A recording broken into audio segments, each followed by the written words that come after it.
Eshitamiz. Namoz o'qimayotganlar. Oraylarda bo'lsa kerak, bugun bomdodda o'qimaganlar.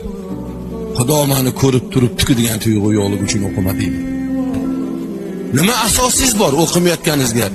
Bandaga tushuntira olmaysiz, Xudoga qanaqa tushuntirasiz? Bandam, men seni yaratdim. Yo'q eding, jirkanch suv eding, iflos suv eding.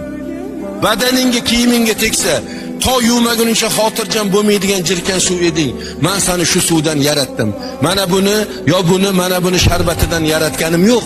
Jirkanch suvdan, siydik keladigan yo'ldan yaratib, onangni qornida suv to'ldirilgan qopning ichida tillo kumush bilan sotib olib bo'lmaydigan butun a'zoni men tekinga berdim, yaratdim. Onani qornida 9 oy 9 kun tarbiya qilib rizqingni berdim, to'rmuchchayni soqirib dunyoga keltirdim. Dunyoga kelishing bilan dadang bakalashga ko'tarib, "Ey qo'shni, sigiriz bor edi, bolam tug'ildi, sut bering" deb chiqqani yo'q, kasha qidirib chiqqani yo'q. Onangni ko'ksidan oppoq sutni chiqarib sani nafsingni qondirib qo'ydim. Butun minerallarga ega bo'lgan to'yimlik ovqatni, rizqingni onangni ko'ksidan chiqarib qo'ydim. Onangni senga mehribon qildim, onangni senga qul qildim. Mardikor qildim, seni oq yuvdi, oq taradi, yedirdi, ichirdi, qolaversa men ne'mat bilan siyladim. Nima uchun namoz o'qimading bandam? Senga nima yetmayatuvdi, nima kamlik qildi desa nima deysiz? Ayting.